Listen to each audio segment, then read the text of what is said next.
Hello and welcome back to Ask Steadfast. I am once again flying solo just for a little while longer till Whit gets through this first trimester, and then she's back in action again when she's not feeling sick every morning. At least that's the hope. That's the how. And what I'm actually talking about today is that we don't really know that. This topic gets a little heavy for me, and so I'm going to try to keep this as light as possible because our goal here is education through fun, not through getting into all this deep stuff. Let me start with this acknowledgement that I don't know how many of you listen to life coaches regularly, or how many of you have life coaches, or how many of you are life coaches, but there's definitely a vibe that goes on among this community of us. And there are ways you can recognize this. I actually like to play a game on my social media sometime where I take a look through all of the people on Facebook, all of the recommended friends, and I try to guess just based on the profile picture whether they're life coaches or not. You'd be shocked how easy it is to determine. There's just something about the way that a person shows up on social media where you're like, life coach. And there's also kind of a fun aspect of it where you can hear it in the things that they say. I'm always giving Whit a hard time because I will either hear from her or from a group that she's in where people are being coached, or from the coach that's speaking to the group, wherever. Like I hear a lot of life coaching around here, and they say all the things. I was trying to do this, and I started doing this, I'm journaling, I'm writing, and all the things. Well, what's going right? Oh, all the things. People say, oh, what's going wrong? All the things. It's just this expression, I've never really heard people use this expression until I came into this world. The other one is so good. And you'll hear that whenever someone like makes a point, or they hear something that's kind of like a breakthrough. Oh, wow, like that changed something. Oh, so good. So all the things and so good are two dead giveaways that you're dealing with a life coach. But the one I want to talk about today is this idea that you don't know the how. That's something that you'll hear a lot also. Oh, but you never know the how, but I don't know the how. You don't need to know the how. And this is a really powerful concept. It speaks to the delay toward pursuing whatever new level or goal you're trying to reach, that you don't know how. Like, well, I can't start because I don't know how. It would be irresponsible to move forward because I don't know how. And it represents a story, more life coach speak. It gives insight into a story that's going on in someone's head, that in order to be successful, they need to know exactly how they're going to get there. That in order to have it be a responsible journey to take, I need to know how it's going to go. And that can be its own podcast. It's not the case. You don't need to know the how. Much like climbing a mountain, you don't need to know exactly how the next 15 miles are going to go, really only the section of the trail that's right in front of you. So that's sort of the idea. However, I want to take a look at an offshoot of this belief that has been really dangerous in my life. And it is that I do know how. I actually had one potential client say to me, I don't want to increase my income because I know exactly what it will take, and I'm not willing to make that sacrifice. This person did not become a client. This person is still making the exact same income they were making before. The story really did hold them there.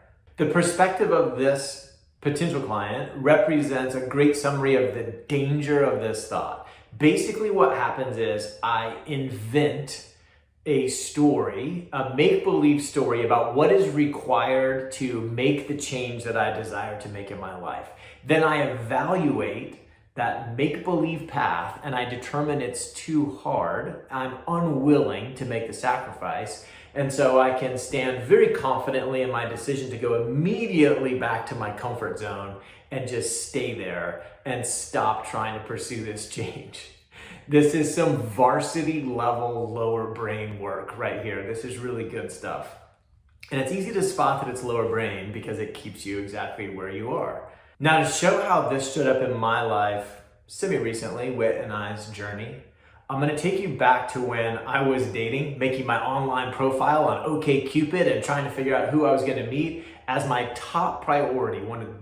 There are a lot of boxes that I would like the woman to check who's going to be into my life, but let me tell you, right up there near the top is does not want kids. Very important to me. I was done with that when Paige was going to move out of the house. I was going to go celebrate empty nest and see what that parenting looks like. I know I'm not done parenting at that point, but I was ready to have the kid not be in my house. And so that was my absolute. So from that space, that matched up with Whit's. She had a bunch of stories of her own about her inadequacy as a mother and how she would never be a good mom. So she didn't want to have kids in order to not ruin a kid's life. And so when we met, we didn't go into all the depth of our whys right away, but we both knew, oh, hey, I don't want kids. Great. So we got married, and of course we knew a little bit more about each other's stories as that time went on until the wedding. And then in the early part of the marriage, a little more serious conversation came up about having kids, but we both stood by what we thought we knew, right? What was going to happen in the future. And we decided that I would have a vasectomy. And so I went in to the doctor and had this done, and we regretted it almost immediately. And it was a rough time because we felt like we had just interrupted God's plan. Again, from the story of I know how. I know how a couple has kids in their life, and it does not involve a vasectomy.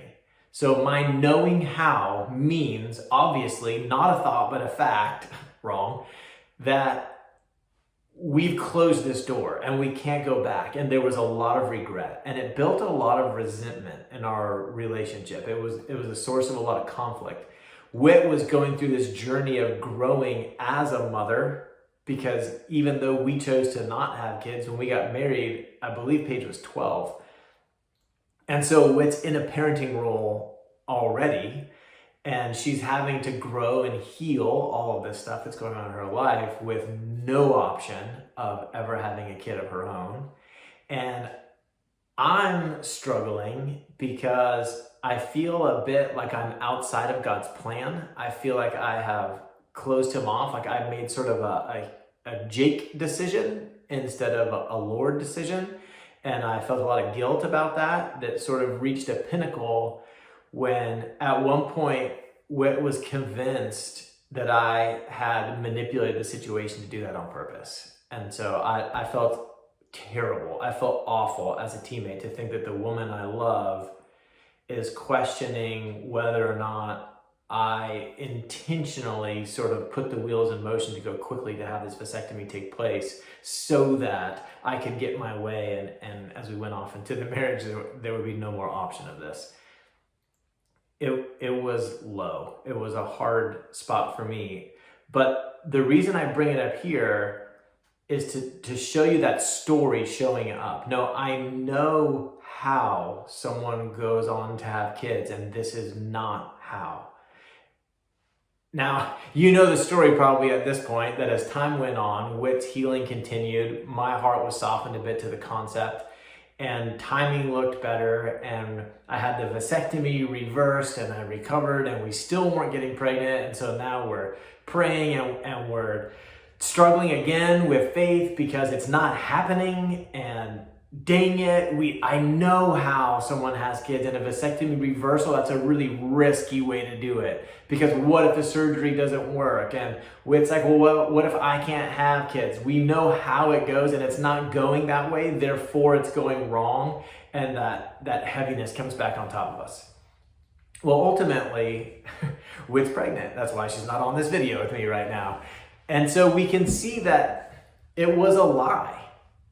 We didn't know the how. We thought we knew the how. And we subjected ourselves to so much suffering because we were so confident, so arrogant that we knew the how, that we knew what was coming next. And much like the client who turned down the concept of coaching, because he wasn't willing to do the imaginary tasks that were in front of him to achieve what he wanted to achieve. We were beating ourselves up because of imaginary meanings that we had assigned to the decisions that we had made and the path that we had taken. So this is the point I want to make with this, and this is what's so cool. It's okay to not know the how, and you don't know the how. And that's because there is redemption. And so I'm not gonna say that like the best path that you can take to have a kid is to have a vasectomy, go through trouble in your marriage, and then decide to do it different, have the vasectomy reversed, and then try for a year. Like, I'm not saying like, oh, now I know the how from this piece, not at all. But here's something interesting. Without having the vasectomy, I never would have had the vasectomy reversal. And without the vasectomy reversal, we never would have brought social media into our journey and experienced all the support and love that came through this process. I never would have had to recover, which means I never would have had to start walking in the mornings. I never would have started my walking meditations. I never would have met friends like Clarence and Sandy and Justin and Linda and the people that I see when I'm walking down there. I never would have discovered that this consistent meditation can bring me peace. I probably would have written off meditation altogether because I'm too active, right? Great story. No, I'm too active. I can't sit still, so I can't meditate and receive all those benefits. No, I made a walking meditation, an active meditation, so that I could do those things. That meditation led to a product that's in Trust You for clients to use. So many clients find it to be their favorite part of Trust You, and they are receiving the benefits that come from that, the joy and the peace and the consistency in their life from them pursuing that. I have experienced the joy and the peace and the consistency in my life. And then beyond that, on 2 different occasions in 2 different states, I've had the opportunity to bring strangers and friends together to walk with me side by side, listening to these same meditations and connecting with Christ together but separate, and walking and having that experience, not only with my friends and neighbors here in Texas, but also out in California. And I can't tell you how many people have come into the Steadfast world because they wanted access to the sample meditations that came from that. And so just looking at all of these pieces in place, I had the realization that I didn't actually step away from God's plan when I had the vasectomy. Or if I did, he redeemed it. I'm not going to get into all the details about the theology of how all that stuff works. But when I look back, I can see, oh man, if I had not made what seemed like a wrong decision, I know how, and this isn't it. If I hadn't taken that step, I would have missed out on so much of the journey that led me here.